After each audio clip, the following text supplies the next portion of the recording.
Welcome to Ecosystem TV. Today, I continue my conversation with Abhishek Rathi to hear more about his thoughts on digital transformation. Abhishek, a big reason why I wanted to have this conversation with you was, another interesting conversation that we've had before about Philip Kotler and how he inspired you to come up with a digital transformation model that's more relevant today. Majority of us learned the art and science of marketing from the guru himself, Philip Kotler. Back then, the narrative and perspective was skewed towards enterprises, the supply side, and therefore his famous 4 Ps of product, price, place, and promotion were all enterprise reference. Today, we live in the evolution of consumerism, and with the rise of Gen Z and Alpha, enterprises have to listen carefully to what their customers are saying, feeling, thinking, doing, acting, and demanding.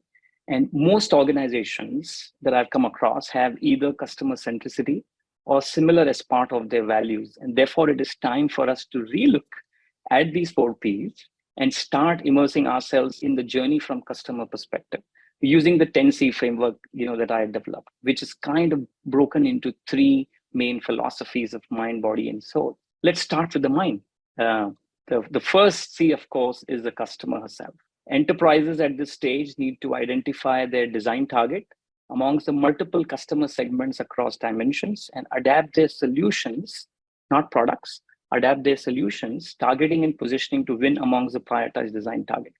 And choice of this design target is based on the evolution of customers for a given product, service, or offering, and is equally influenced by the presence of competitors. Key here is for enterprises to continuously identify value streams which enables them to penetrate in the identified design target and build long-lasting differentiation with delightful experience. Let me share some examples. Samsung, one of the first brands that I started my phone journey with, they have their Note series, they have their S, J, and A series, which are catering to different customer segments.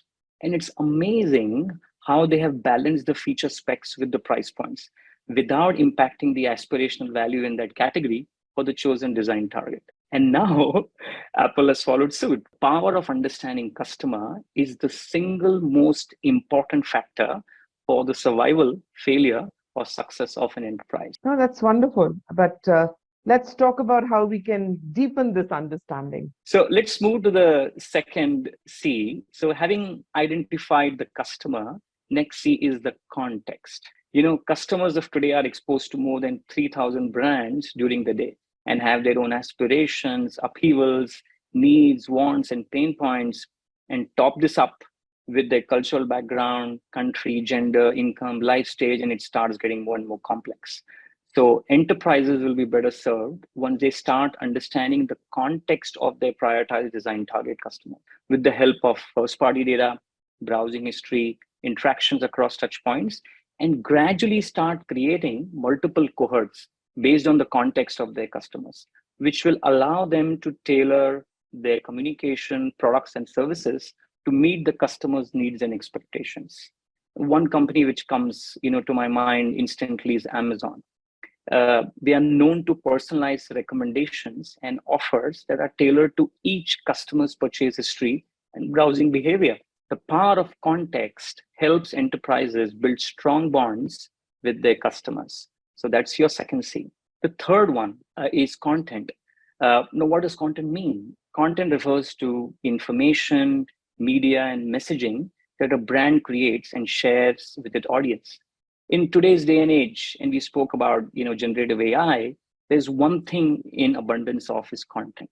And now we have this amazing capability where everybody is generating their own content, and more content is just up there. So amidst this explosion of content, the key for enterprises is to connect the dots for the design target, understanding their context, and then curating content which works best for their context. To ensure the key here is relevance.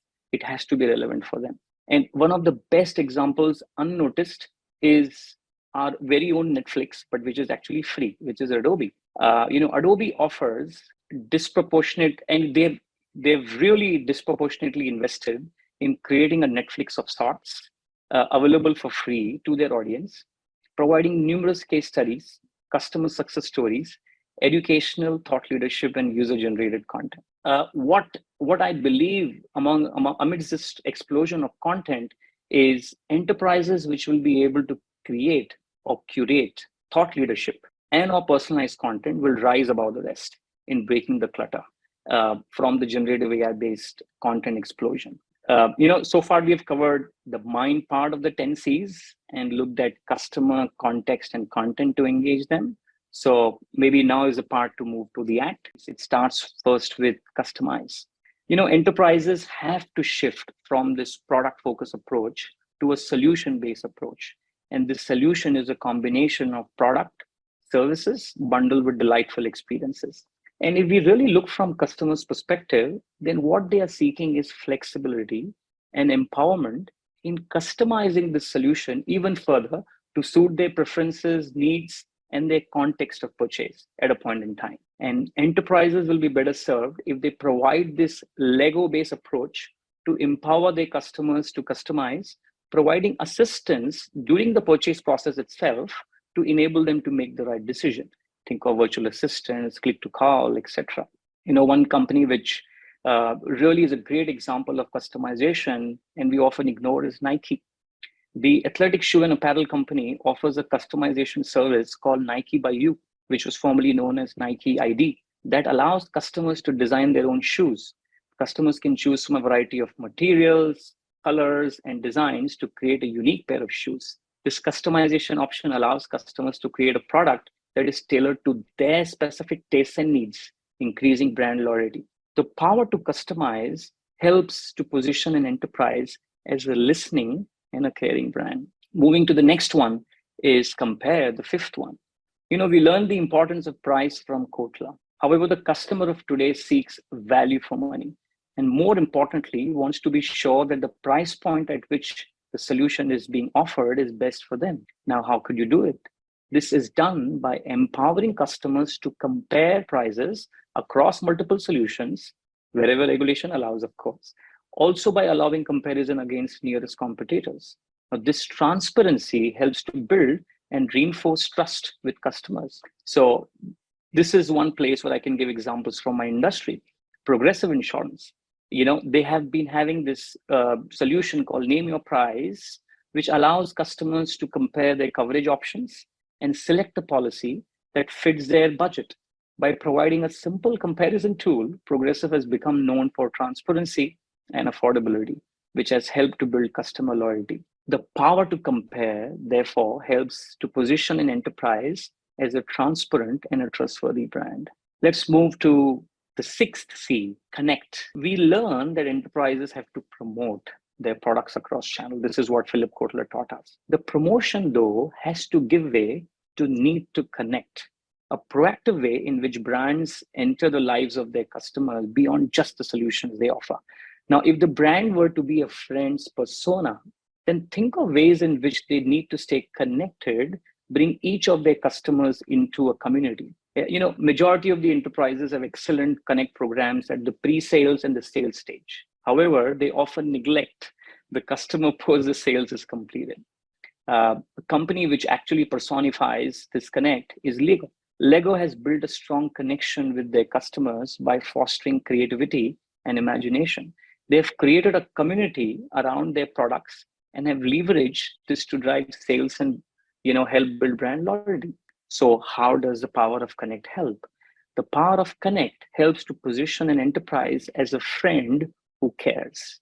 The last C in the body or the act is convenience. Yesteryear's product availability, termed as place, is now giving way to how easily customers can buy the product in the moment, referred to as convenience. And since customers are buying not just the products, but a larger solution, the convenience cannot only be limited to the base product, and it has to also extend to the services, which are more often than not bought from third parties, and making it easier for customers to actually use them or access them.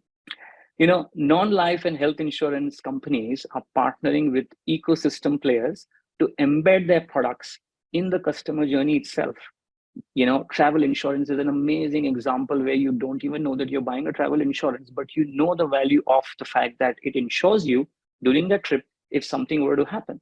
So the power of convenience helps to position an enterprise as easy to work with and helps increase the penetration within the identified design target. So that's your mind and the body. The eighth one, is one of my really, really favorite, which is culture. This is the first one of the soul, which refers to shared values, beliefs, and behaviors of a particular group or society. If I were to look at transformation, it is not the responsibility of one function alone within the organization. It has to be a shared OKR.